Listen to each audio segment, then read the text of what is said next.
Welcome everyone to the Columbia Justice Lab series on research and justice policy. In this speaker series, we're exploring the relationship between research and policy. And we've asked each of the speakers that we've invited this year to address the theme of how research can help make the public policy response to crime more effective in contributing to community safety, make it fairer, and radically less punitive. We're very grateful to the support of Columbia's Faculty for Arts and Science and to former Columbia Dean Fred Harris for making this series possible. A couple of quick notes on our format today. So this is a Zoom webinar. The audience members are muted with their videos off. It's a hybrid meeting, so we have our friends from the Justice Lab and Columbia University here with us in the room today, and you online. We're reserving time at the end of the hour to respond to audience questions. So if you're on Zoom, use the Q&A feature to pose questions at any time throughout the discussion. Our online moderator, Sam, will select questions for Charles and to address after his presentation. Sam introduces herself. What my notes say. Hi everyone, I'm Sam Plummer. As Bruce mentioned, I'll be moderating the Q&A, so please just use that function to submit questions at any point during the presentation and afterwards. Thanks. Great. And we'll also take questions from the room, of course, as well as those online. So it's a really great pleasure. Oh, if you have any technical question, feel free to put them up in the Q&A too. It's a really great pleasure to be able to introduce Professor Charles Lea to the Justice Lab today. Charles is an assistant professor of social work at Columbia and a faculty affiliate at the Columbia Population Research Center. Charles's research examines the structural and cultural determinants of health and well-being, chiefly among Black youth and young adults, at risk of involvement with the juvenile and criminal justice system. He studied the impact of anti-Black racism on educational and health inequalities and system involvement, the cultural predictors of educational and health equity, and the implementation of multi-level, culturally grounded preventive health and treatment interventions. For today, I think one of the most interesting aspects of Charles's work for me is part of what he's doing methodologically. And I think this is a new thread in our conversation this year. And Charles has done really terrific work around community-based, qualitative, participatory research methods, often involving the arts as well as social sciences, as they're more familiar to us. And I see two really interesting themes for our discussion of how research can have a real influence in the world. And one is an idea of having plural forms of knowledge, that there are different forms of expertise, and there's the reality of the expertise of lived experience, right? And I think often in the social sciences, we sort of grapple with this idea. We're in a very positivistic sort of mindset. And the other really, really interesting thread in Charles's work that I hope we can pull out in our conversation is the relationship between researchers in university settings and the communities with whom we're in dialogue and partnership in our research process. And so with that, I'm going to hand it over to Charles. His talk today is called Addressing Mass Incarceration and its Disproportionate Impact on Black Individuals and Communities through Healing-Centered Qualitative Inquiry. Thanks, Charles. Thank you, Bruce, and nice to meet everyone here as well as folks online. As Bruce mentioned, I'm an assistant professor in the Columbia School of Social Work, and I'm honored to speak with you all today as part of the Justice Lab Speaker Series. So to just a brief overview of the talk today, I'll dig a little bit into my positionality and the experiences and things that have shaped how and why I think about this area of research and the way that I do. And then I'll talk a little about my research agenda and what I'm hoping to achieve and moving into then responding to the speaker series questions. And I'll end with a research example and some related policy implications, and then have time for question and answer. Also, before I begin, I want to mention that in this presentation, I'm really exploring some ideas with you all today that I've been thinking about or been trying in my own research. And so I'm really attempting to raise some questions and critiques, but also use myself as an example to offer suggestions for how social science research can be designed and employed to address mass incarceration and its disproportionate impact on Black people and communities. Before I jump in, I wanted to say that I have no conflicts of interest to declare, and that additionally, the study that I'll discuss today was approved by university level IRB committee, and informed consent was obtained from all study participants.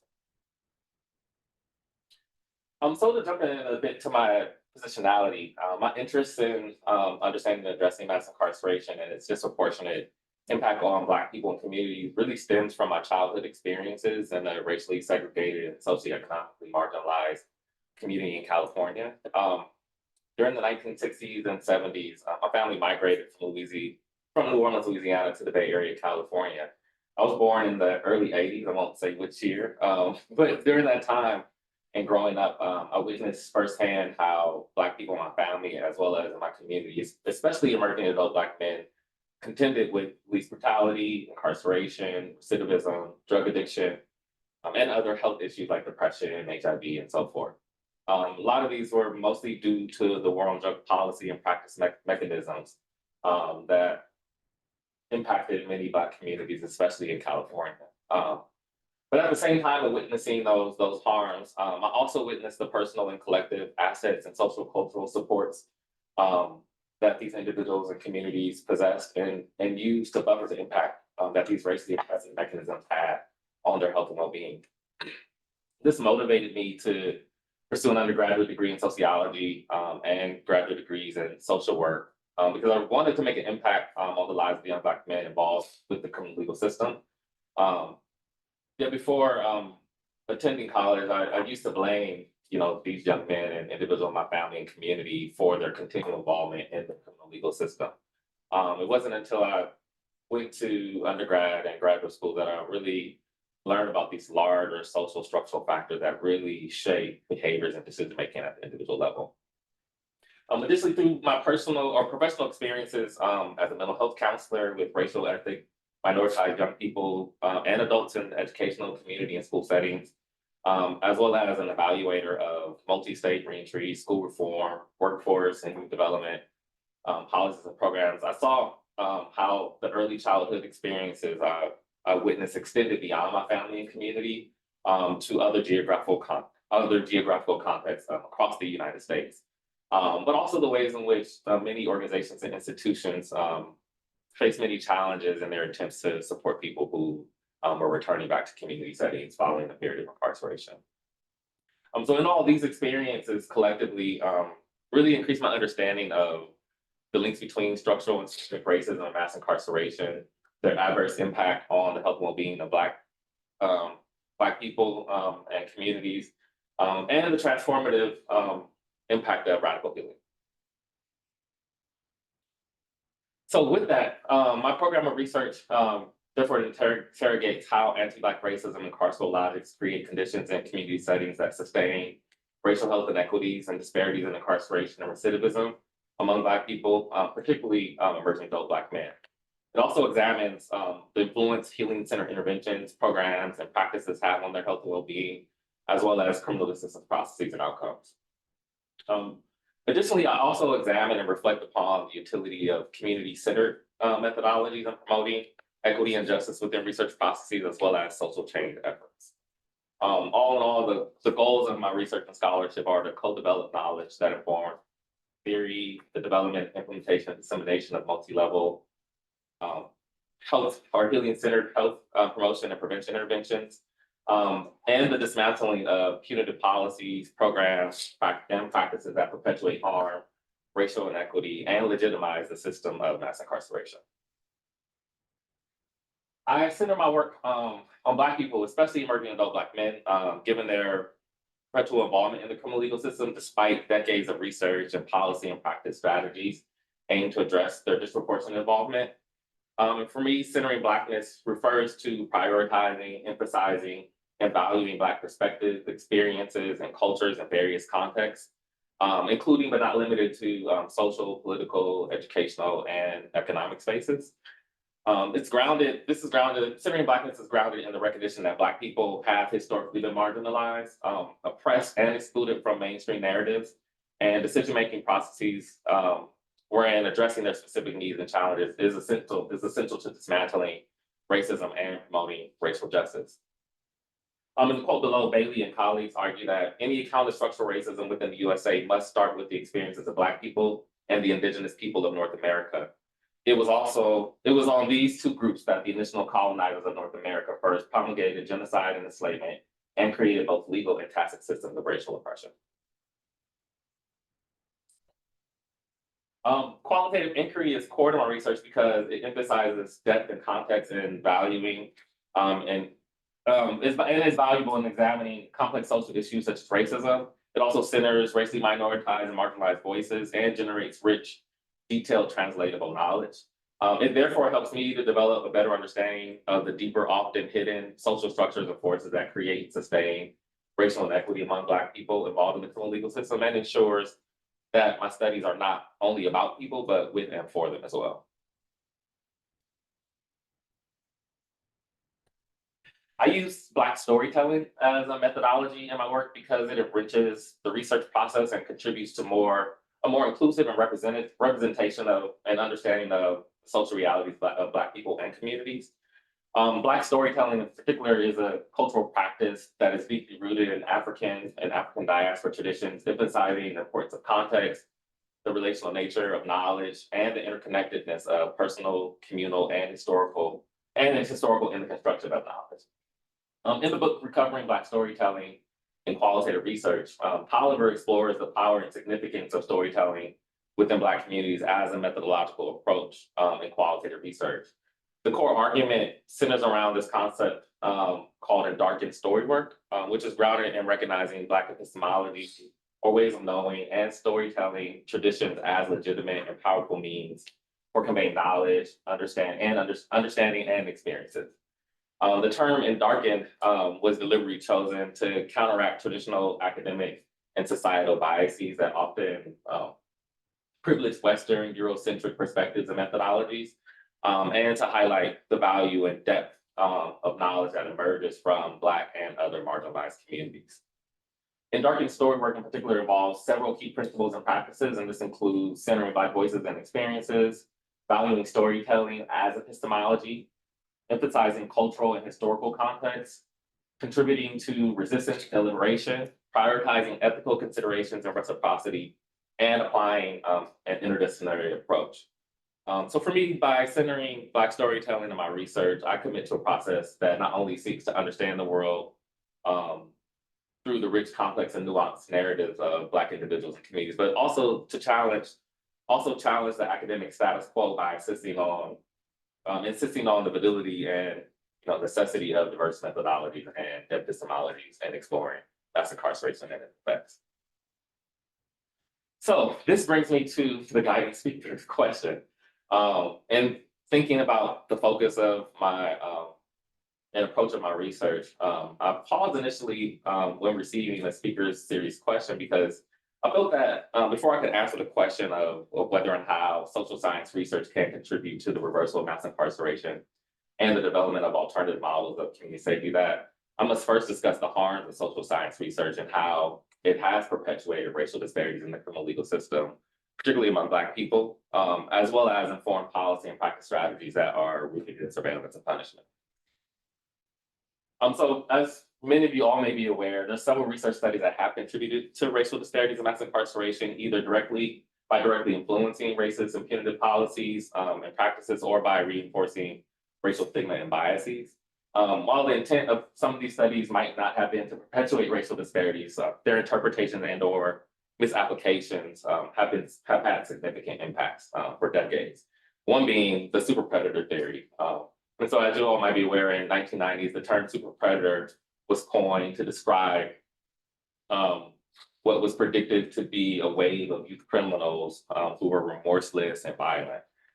This theory, despite being later debunked and discredited for its lack of empirical evidence, significantly influenced public opinion and policy that led to harsher sentencing and practices and laws that contributed to the demonization and criminalization of Black youth. Additionally, the broken window theory, which suggests that visible signs of disorder and behavior in environments encourage further crime and antisocial behavior. This theory of influence aggressive policing policies in urban areas, notably stop and frisk policies, which disproportionately targeted Black communities, contributing to racial disparities in arrests and incarceration. In additional, social science research has also contributed to developing risk assessment tools for sentencing and parole decisions. And while the aim of these are likely to introduce some objectivity in the criminal legal processes, some tools are based on data that reflects systemic racial biases like arrest rates, which inadvertently perpetuate racial disparities. So for example, studies have shown that some algorithms predict higher risk of recidivism for Black people than for white people with similar types of histories. Some additional examples include research that has exaggerated the prevalence of drug use or the dangers of certain drugs within Black communities. These have often been used to justify punitive drug policy. This is evident in the crack cocaine epidemic in the 1980s and 90s, which led to the disproportionate targeting Black Americans, which was fueled by research and media portrayals that amplified fears of Black drug users more than their white counterparts. Again, these policies increase incarceration rates, but also have really done little to address these root causes of crime that lead to higher recidivism. Deterrence theory, while research has supported this notion that harsher sentences deter crime, this has informed, policies like mandatory minimum sentence for certain offenses. However, evidence suggests that these policies are ineffective, have contributed to the disproportionate incarceration of racially minoritized populations. Lastly, research on predictive policing, which uses data analytics to forecast where crime is likely to occur, has faced a lot of criticism for potentially reinforcing racial biases. So for instance, as mentioned earlier, if the data is used reflects these historical biases and policing practices, that the algorithms can lead to increased police presence in racially minoritized neighborhoods, which again perpetuate these cycles of disproportionate surveillance and arrest rates. So this, in all, research, in my opinion, is a form of scientific racism because it uses research, theories, as well as language to justify and perpetuate racist beliefs, policies, and practices that have continued to contribute to the disproportionate imprisonment of certain racial groups, particularly Black people. And so for me, highlighting scientific racism in the context of mass incarceration, thus underscores the importance of critically examining and challenging the misuse of science to support discriminatory policies and practices. It also recognizes or requires, scrutinizing social science research assumptions, methodologies, and applications to ensure that, research is informs more equitably and just experiences and outcomes. So thus, given the harms of social science researchers on Black communities and individuals, my edits to the speaker question include whether and how social science researchers can contribute to the reversal of racial disparities and mass incarceration, particularly among Black people, and the development of alternative models of surveillance and punishment. With that, my response is social science researchers must develop a research praxis that is healing-centered and deploy methodologies that center Black storytelling to contribute to the reversal of racial disparities and mass incarceration, and advance knowledge of non-punitive community-driven models that address the social, political, and economic issues that create sustained crime in Black communities. So why research or praxis? So again, I focus on research or praxis because I believe that in order to address the harms of social science research and inform alternative strategies to surveillance and punishment, that it's important for research to be conducted with critical awareness of potential racial biases, a commitment to equity, inclusivity, and diversity in the research process, and a focus on systemic and structural factors contributing to racial disparities and associated health and well-being outcomes related to the criminal legal system. In Race, Culture, and Researcher Positionality, Richard Milner argues that that dangers can emerge when and if researchers do not engage in a process that can circumvent misinterpretations, misinformation, and misrepresentations of individuals, communities, institutions, and systems. He argues that dangers seen are these risks and challenges researchers are aware of and anticipate before they begin their work. And these dangers often relate to explicit biases, stereotypes, and preconceptions researchers might bring to their study and ethical considerations for the impacts on participants and communities. Unseen dangers refer to these implicit biases, underlying assumptions that researchers might not initially be aware of. And these dangers might include unrecognized stereotypes, cultural interpretations, or overlooked aspects of the researcher's own identity that might affect their interaction with the study participant or data interpretation. These biases and preconceptions are embedded in the researcher's worldview, but are not always readily apparent to them. Lastly, unforeseen dangers cannot be predicted or anticipated, even with thorough preparation and self-reflection. They might in some ways stem from sudden changes in the research context or unexpected reactions from participants, or some emerging ethical dilemmas that were not evident at the outset of the study.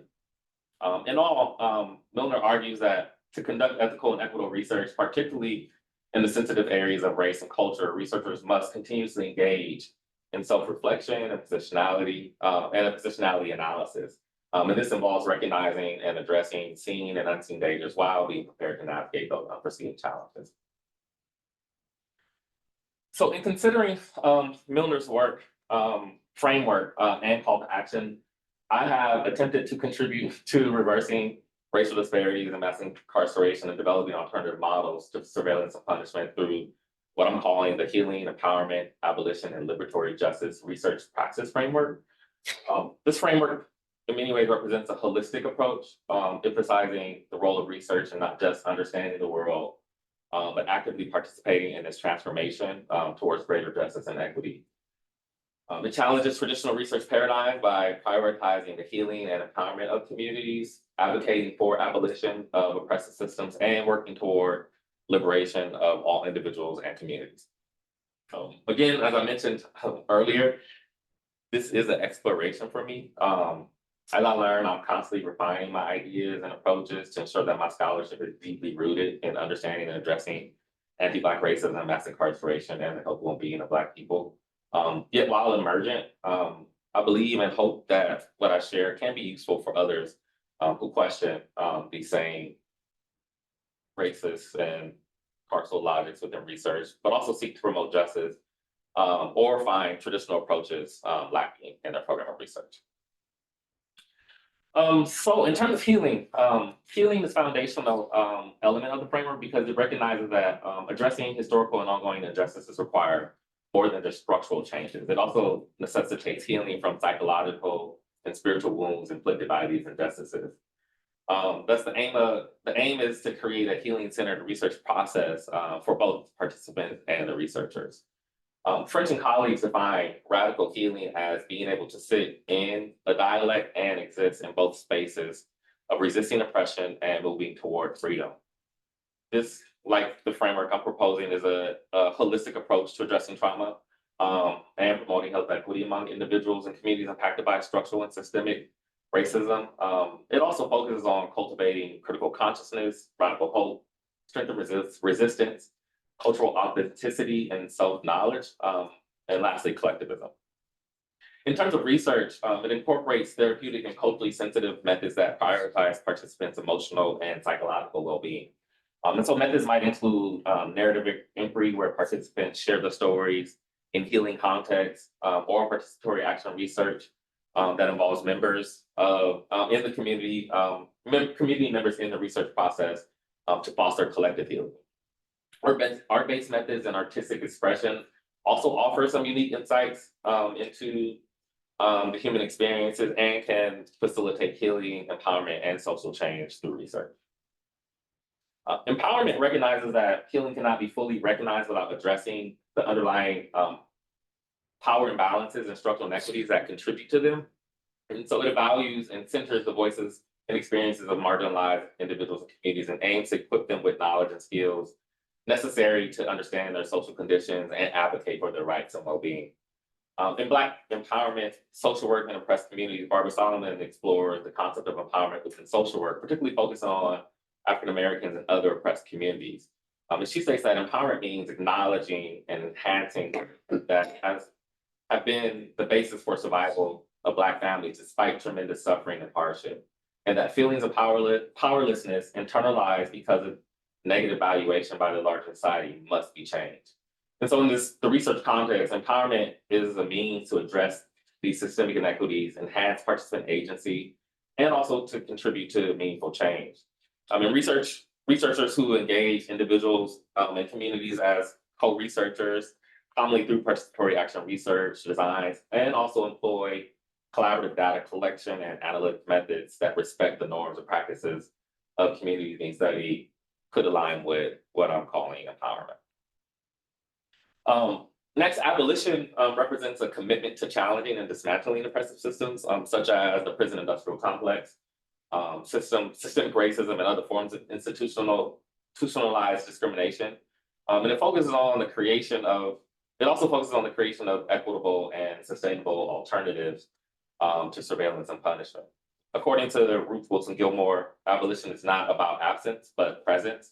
The presence of life-affirming institutions that allow people to thrive and be well, that prevent harm, and better equip communities to address harm when it occurs. And so abolition is therefore seen as an end goal, but also an ongoing process of creating alternative structures and relations that foster health, healing, equity, and individual and collective well-being. In the research context, this involved a comprehensive rethinking of research agendas, methodologies, and the role of research in society, focusing on promoting dignity, healing, equity, and for individuals and communities. I argue particularly that the implementation, which is a component of implementation science framework, is an abolitionist research strategy because it focuses on identifying discontinuing practices, interventions, and policies that are harmful as well as ineffective. And there's lots of research that has pointed to many different strategies that are harmful and ineffective, yet they're still being implemented. Additionally, I see the implementation aligns with abolitionist principles through its focus on dismantling oppressive structures and reallocating resources to more equitable practices, as well as engaging communities in the process of systemic change. Lastly, liberation of the last liberation component of the HEAL framework emphasizes the interconnectedness of healing, empowerment, and the pursuit of freedom from oppression and systemic injustice. And so it aims to contribute to the liberation of oppressed groups by highlighting and challenging the root causes of their oppression and engaging with them in research collaborations to uplift community-driven and led strategies. Bell Hooks defines or refers to liberation as a process of gaining freedom from oppression, encompassing the external social structures as well as the internalized forms of oppression. And so her concept of liberation is deeply rooted in intersectionality, which acknowledges that oppressions are based on race, gender, class, and other identities are interconnected and must be addressed collectively. So this liberation in this context is multifaceted process in the research context, and it requires individuals and collective efforts to promote systemic change. It also prioritizes participatory action research, focuses on community identified issues. It prioritizes feminist research, narrative inquiry, and decolonizing methodologies. This research is also guided by frameworks that question and challenge the legitimacy and function of oppressive systems and provide creative and intellectual space to imagine and work towards futures that are free from racial injustice and the oppression of the present. So all in all, the healing justice research practice framework thus aims to produce academic knowledge and affect real world change. It's committed to ethical, equitable, and participatory research practices that respect and honor participants' lived experiences and emphasizes understanding, interpreting, and addressing the complexities of social phenomena. I therefore characterize this praxis framework as, and the research associated with it as being action-oriented, artistic, asset-based, contextual, critical, historical, interdisciplinary, interpretive, participatory, and reflexive.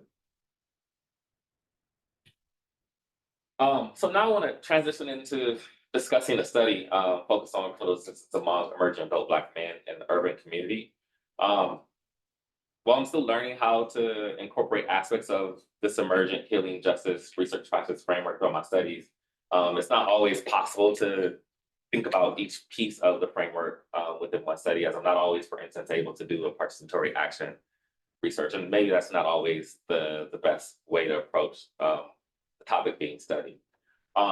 Nevertheless, I believe that this study in particular highlights some core characteristics of the framework, in particular, in that it's contextual, it's critical, and interpretive.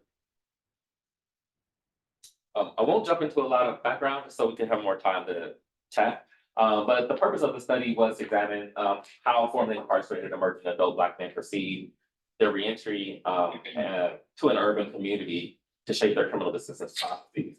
The specific question, research question, was what processes and factors promote and hinder criminal justice among formerly incarcerated emerging adult Black men in a community, in an urban community. A key aim of the study was to center these young men's voices, to bring attention to the challenges they face due to the unique intersection of anti-Black racism, systemic inequity, and the criminalization of Black men, as well as to highlight their strength and strategies to resist the oppression that they face. This understanding is important, because although theoretical and empirical literature identify a range of factors that promote desistance from crime, there's a need to understand and address desistance among emerging adult Black men in the context of structural and systemic racism, as well as to advocate for policies and interventions that are informed by an awareness of these racial dynamics. It's also important to know that this particular study was conducted as part of a larger study that focused on the elements of an alternative school that promote educational resilience among formerly incarcerated young people, with young Black men being a particular focus. So it was embedded within a larger study, but these findings emerged as an important study to share. Theoretically, intersectionality served as a guiding frame or lens, because it recognizes that individuals live multifaceted lives influenced by these overlapping social identity systems of oppression, such as racism, sexism, and heterosexism, as well as discrimination. For me, applying an intersectional lens to study the criminal justice of emerging adult Black men provides a critical lens to understand how they experience and perceive personal and social structural factors to influence their persistence processes. It also helps to gain a more nuanced understanding of how race, gender, age, socioeconomic status, and the urban environment interact to shape their experiences as well. This study particularly uses a narrative inquiry design because it helps researchers explore, discover, and understand and construct stories based on the participants' recounting of their experiences.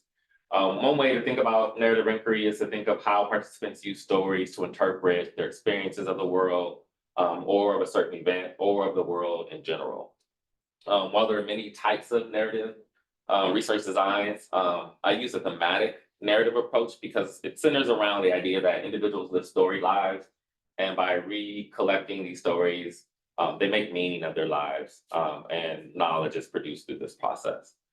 So that's the stories that I'll share today are really analyzed through an inductive process to identify themes of a storyline or representatives as such. Based on the larger studies criteria, to be eligible to participate, potential participants had to identify as Black or African American, be between the ages of 18 and 25, released from a correctional facility within the past 5 years, and reside in LA County. This study was conducted in Los Angeles. Propulsive, convenience, and snowball sampling methods were used to identify potential participants. And the recruitment flyer was posted at the alternative school, and school staff at this site also provided direct referrals. Young men who participated also recommended other young men who were potentially eligible to participate. Once identified, I conducted one-on-one group recruitment presentations with interested potential participants and facilitated the informed consent process once they agreed to participate. To collect the data, I use counter-narrative storytelling approach, which is a method of telling stories of those whose experiences are not often told.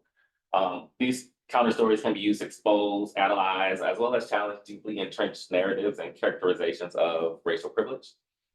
Semi-structured interview guide was used to facilitate the 2 interviews with each participant. The first interview was designed to explore how these young men perceive their experiences to lead to incarceration. And the second interview was designed to explore their reentry experiences and the processes and factors they perceive to influence that process. Each interview lasted between 1 hour to 90 minutes, was audio recorded with participants' permission and conducted in a private room at the school site where the larger study was conducted. Participants received $25 gift card for completing the first interview and a $35 gift card for completing the second interview. Prior to a data analysis, each audio recorded interview session was professionally transcribed and uploaded to Atlas TI. And several inductive analytic methods were used, including coding, constant comparisons, and memoing.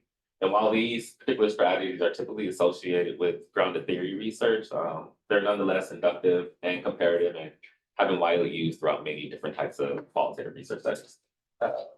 And now I'm sitting up. It won't come up, so I'll just stay here. A total of 8 from the incarcerated and emerging adult Black men participated in the study. The average age of the 8 young men was about 20 years old, and nearly all had completed the 11th grade prior to enrolling in the alternative school. In terms of the living arrangement, 3 were renting a house or apartment, 3 were living with family, 1 resided in a sober living home, and another was unhoused. Additionally, 2 participants were employed and 4 were employed at the time of the first interview. 3 young men also reported current involvement with a gang and 1 was affiliated. And participants were released from a correctional facility between 15 and 17 and enrolled in an alternative school in the summer of 2015. While all the 8 participants were contacted for a second interview, only 4 of the young men who participated in the study completed 2 study interviews. So 3 themes emerged from the study, including using in vivo codes as themes, getting out of that old mentality. You can't stay with the same habits, and I have to find a way to make pay. And so within the next 5 or so minutes, I'll try to wrap up these findings and next steps. So the theme getting out of that old mentality refers to a psychological process of change. So we definitely believe that they first had to change the way they think about crime and crime-related activities in order to successfully desist. For instance, when asked to describe what successful reentry means to him, Chris stated becoming a new person in terms of getting out of that old self, thinking that the streets is just what it is. As Chris explained, in order to become a new person, one must first get out of their old mentality or way of thinking. Participants perceive this type of transition as important to remaining crime-free because having a new mindset meant that they will evaluate the consequences of their anticipated behaviors and consider alternative options or responses to certain situations. Chris related this very point when he makes the statement, if I ever needed some money to get home or get on the bus, I'd ask them. So while Chris in this statement acknowledges that changing the way he thinks about crime and crime-related activities is important to desisting from crime, he also points out that having access to resources in his environment, such as a school personnel to give him money or bus fare, is a critical support to him in his assistance process. The young men perceive a mindset change to be important in their process of distance from crime because some believe that as a person ages and experiences a shift in roles and responsibilities, such as becoming a parent, they must reconsider their level of engagement in illegal activities. For example, William, who was expecting a baby at the time of his interview, expressed how becoming a parent has caused him to change how he thinks about his involvement with crime and crime-related activity. He mentioned, "I'm at this point in my life where I'm about to have a kid, and that's really a whole other thing that I can't even maneuver the way I used to. I don't want my kid to see the same thing I've seen coming up because it fucks with you and emotionally and mentally.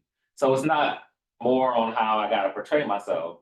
To my kid, I have to be an example. Like I've been in a lot of situations to where I really wanted to just go back and just smoke someone. But I think about it at the time, like this person, he got a family to go home to. This person might have a kid too. I don't know how this is going to affect him. Everything you do has a consequence into it for me. So it's more like you just got to forgive the person and forget. But there'll be times too where I just be thinking, wicked, I'm going into a very, very dark place because the things that happen to me in my life. So that's what I'm trying to think about. Trying to just put my kid in the right environment to where he ain't got to think like that. So that's the type of mindset I'm trying to have right now. In this quote, William walks us through the psychological changes he's experiencing with regards to his involvement in crime as a result of him expecting a baby and living in a violent environment. So he also highlights getting out of the old mindset as a key transition to his assistance processes and saying that that's the type of mindset that I'm trying to have right now. Yet he explains that in order for him to successfully make the transition, he has to put him and his kid in the right environment. As a result of the psychological distress he often experienced due to the community violence he previously and still encounters in his neighborhood.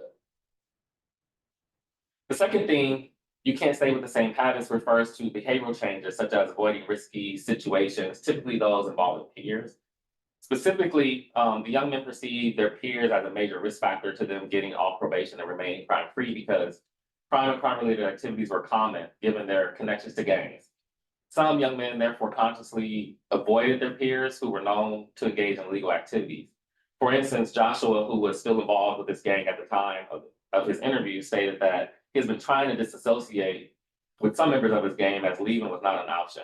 He explained, "The real gonna stay real. That's how I see it. When you get to a point in your life where you gotta move, you gotta go forward and go up. And if your homeboy's not trying to move forward with you, they're just gonna keep you down and you're gonna stay down with them. The real ones, they're not gonna turn on me because of the way of my lifestyle or if I want to change something in my lifestyle or whatever I want to do."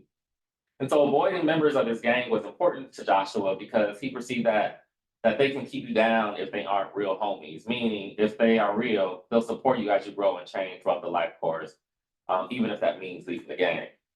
Yet while Joshua perceives that avoiding members of his gang will support his ability to desist from crime, the reality is that leaving the gang is not an option, which poses many risks and challenges for him to remain crime-free and free from victimization as he navigates his community. While you can't stay with the same habits often referred to avoiding peers engaged in risky behavior and crime, some young men also reported making behavioral changes. For instance, Paul shared that he made the decision to sell his car because he had several unpaid tickets and wanted to avoid going back to jail. He stated, "I'm trying to stay out of jail, trying to pay off my tickets. I had a car and I had tickets, so the police stopped me. They didn't take my car, but they could have taken me to jail. And I was like, I had to sell my car." So basically, it's a slow process, but I'm just trying to get through it right now. In this example, Paul views his decision to sell his car as supporting him with being free from formal system involvement because this act would limit his interactions with law enforcement. This was an important decision for Paul because he had previously been racially profiled by police in his neighborhood and felt that keeping the car while he had unpaid traffic tickets placed a spotlight on him while driving while Black. He also acknowledges that while remaining desistance from crime is a process, it's a slow process, often given police surveillance and racial profiling that occurs in his community. And the third theme, I have to find a way to maintain, refers to the young man's belief that engaging in risky situations are rational when necessary for survival. In most cases, the young men were unable to obtain or maintain legitimate employment. In other cases, struggled to find stable housing. Moreover, because some of the young men were responsible for taking care of themselves and or the children or other relatives, finding a way to maintain when things became challenging was an important aspect to their assistance process. In particular, young men often stated that they would hit a lick, or which meant committed a robbery or selling drugs when their reentry obstacles became overwhelming. For example, Joshua struggled with finding stable housing and employment upon being released, in which he admits that he sometimes carefully engages in activities that he described as bad stuff, mostly in order to meet his basic needs. He explained, always got to be careful how I'm doing things. I'm doing certain things that is bad stuff, but it's just about how you do them. Right now, I'm homeless, so it's a lot of things that I have to do to keep myself above water. Plus, on top of that, I don't have an income, so I have to find a way to maintain. But now that I've got older, I learned to be way more calm, man, on how to go about things. Because nowadays, they're not playing with the whole time thing. So although Joshua is aware that his activities can lead to incarceration or recidivism, he still views them as rational given the need for daily survival. However, his statements always got to be careful on how I do things. And now that I'm older, I learned to be way more calm with how to go about things. Helps illustrate the point that while his bad behaviors are risky, they are also necessary survival strategies given the social economic stressors he faces.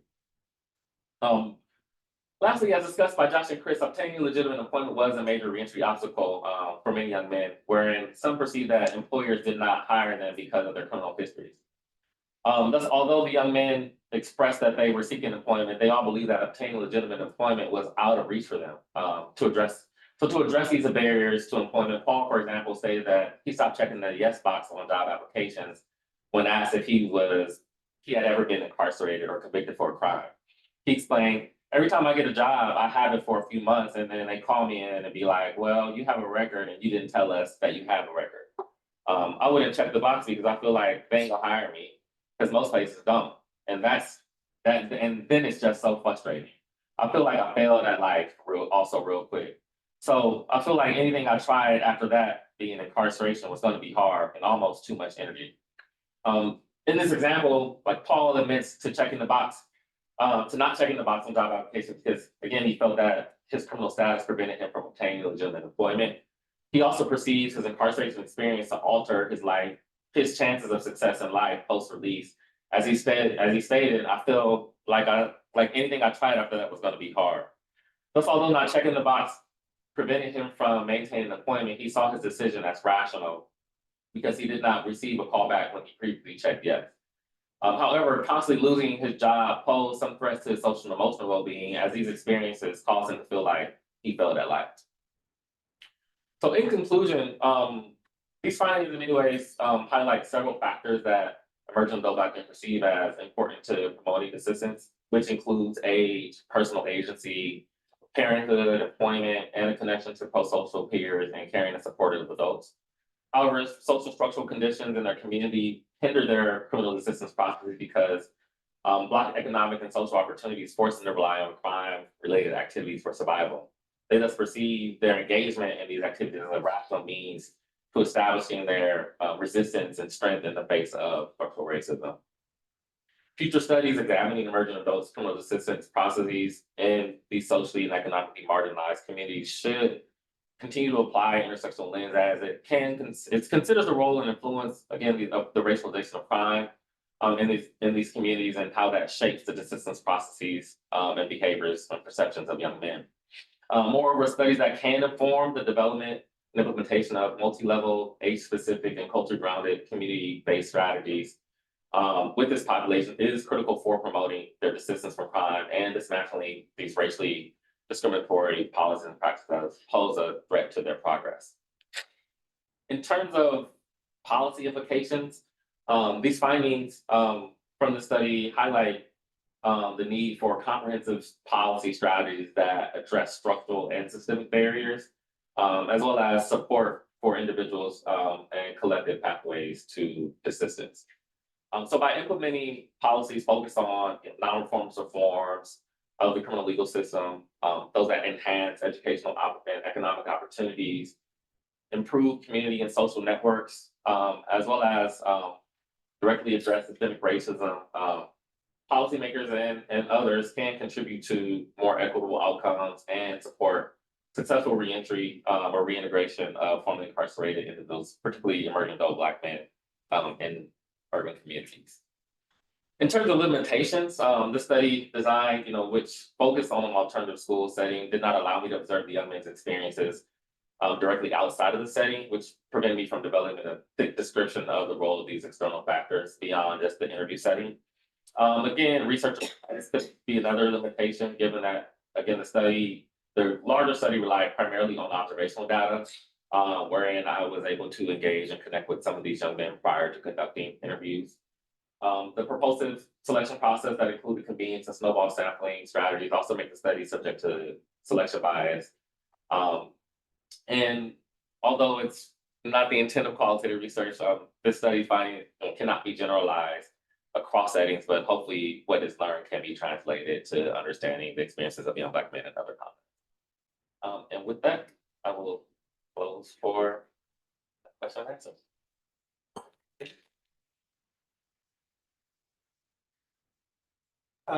Thanks so much, Charles.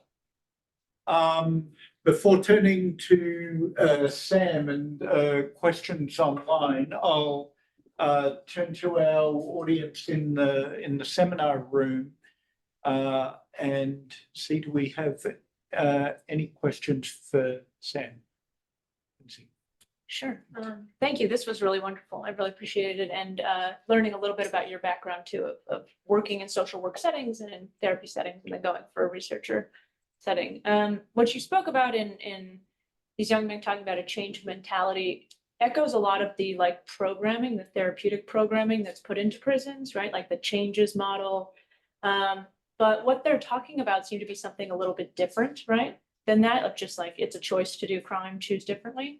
And I was wondering if you could speak at all about kind of what you learned about maybe the emotional process of kind of healing that some of these young men might have been going through, and how that might inform approaches to these kind of alternative modes of justice. I'll first start with talking about the first piece, because I think that as you look at the themes, they're very focused on individual level changes. And I think to your point that a lot of this really relates to the rhetoric around individualism within many of these correctional and community-based programs, especially those that are put by states. And so I think this is why it's important to really think about interpretive research in this aspect, because in using intersectionalities, me as a researcher, I have to also think about what these young men are saying within the broader social and cultural context that they're also embedded. And so while they may have said, I need to change my mind or change my behaviors, I intentionally try to highlight these other factors that shape their persistence processes, whether it was having access to a supportive adult or really pointing out police surveillance as a huge factor that shapes how and why they do that. In terms of thinking about the healing process, I think the narrative inquiry really situates that. Didn't talk about this here, but at many of the interviews, young men really talked about how it felt good to be able to share their experience or to tell their story. And to me, that in many ways signifies how these approaches really create a healing context within the research process. For some of you mentioned in other studies that this felt like a therapy session, just because their experience and perspectives are really honored and they're not being judged or blamed in any way. And so for some, the story is the only thing that they really see that they have to be able to fight back against. And so I think it's the methodological approach that I think that really helps to create this more healing environment. In another study, I'm also using photo elicitation, which brings photos into process. And so identify supports within their life that protect against drug overdose, HIV, as well as incarceration and recidivism. And it's been interesting so far what they've brought in, but many talk about their families and the experiences of their families. But it's the photos make the process way more accessible. They can start the interview from a place that is most important to them. And they get to deeply engage with some of these, experiences of harm and healing in the research context. So hopefully that answers that. I'll come back to the room for questions, but I'll turn to Sam to hear from the group online. Sure. We have a question from Medea Tanis. Apologies if I'm mispronouncing your name. But they ask about where sort of accountability lies in your research framework. And given the sort of harms of previous research that you laid out at the outset of your talk, how is it that your research and other sort of research projects can be accountable? Yeah, I think accountability looks different depending on the types of designs and methods. But I think one of the forms of accountability that doesn't change throughout that is really research for reflexivity. People talk about positionality a lot, and well, let me name my positionality and what influences why I did this, but I don't think people are always reflective then of how those identities show up throughout the research process. And so within qualitative research, I use memoing as a way to be accountable, one, to myself, to the participants and communities that are understudied, and really highlighting my own biases that may come in. And there's memos where, as I'm thinking about analyzing data, it's like really questioning, well, are these things really immersed from the data, or are they coming from my own perspectives and experiences related to being a Black person within a marginalized community or school context?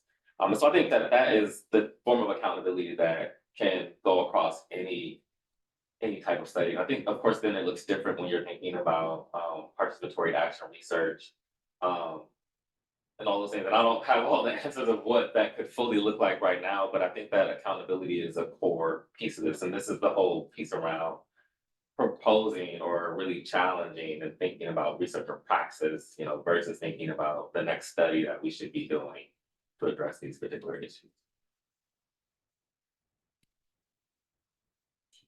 Great.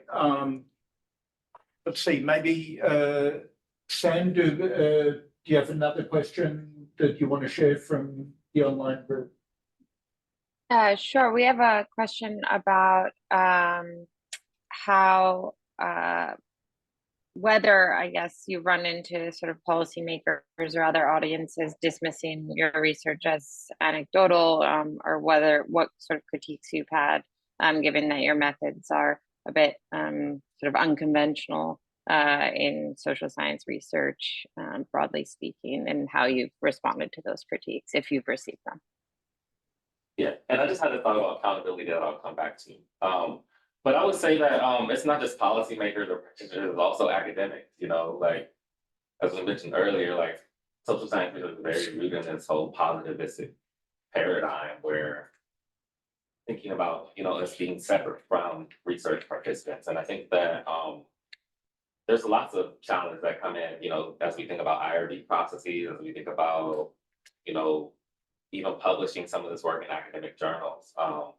And so I think there's just lots of pushback, but I think, again, as I talked about the importance of Black storytelling, it's really centering it as epistemology. And it is a critical way to think about and understanding these deep and hidden structures that can inform larger mixed or quantitative studies, that really center these racial dynamics that are at play constantly. And as I was thinking about accountability, I think, in addition to that, it's like also researchers challenging institutions and their role in accountability purposes. For instance, as you think about participatory action research, is that trying to bring people on who have been incarcerated as co-researchers is a difficult process because we have the criminal record process that folks have to go through. And so that can delay bringing people on projects.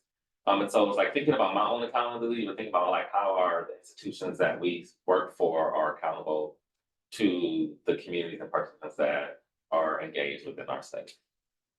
So thank you for the question. Let's quickly turn back to the room to see if we have any other questions here.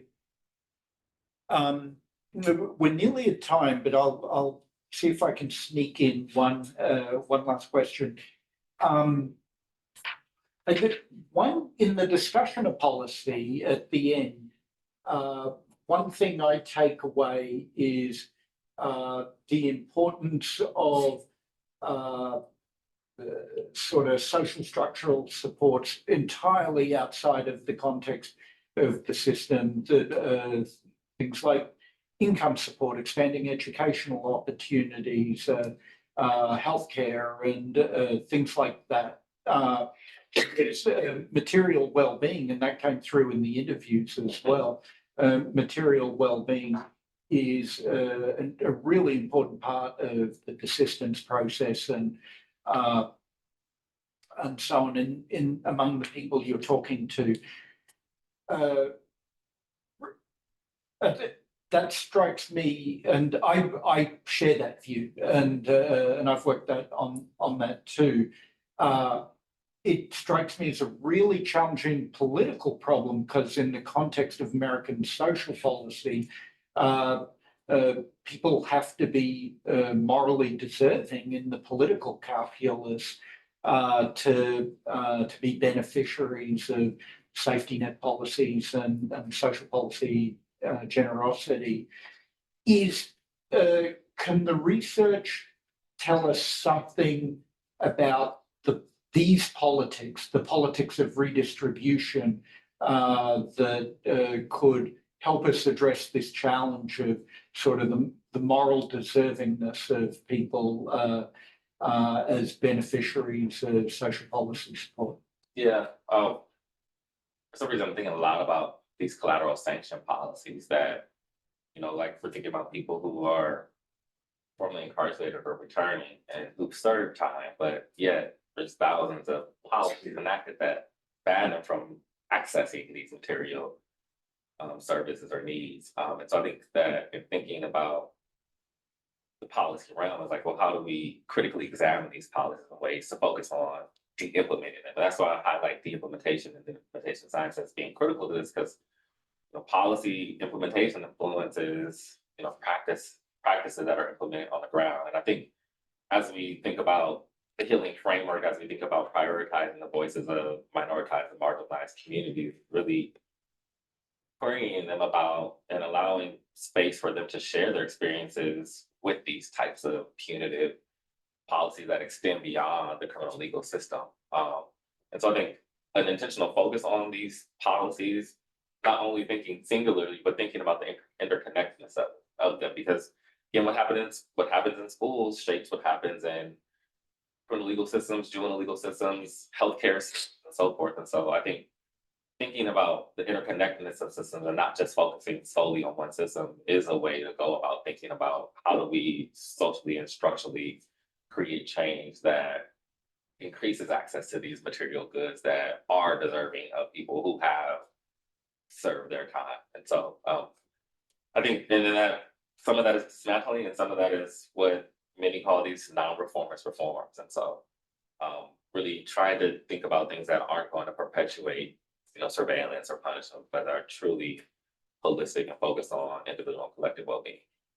Great. Well, I think we've got the basis here for a much longer conversation, which is fantastic. Please join me in thanking Charles and for a provided presentation.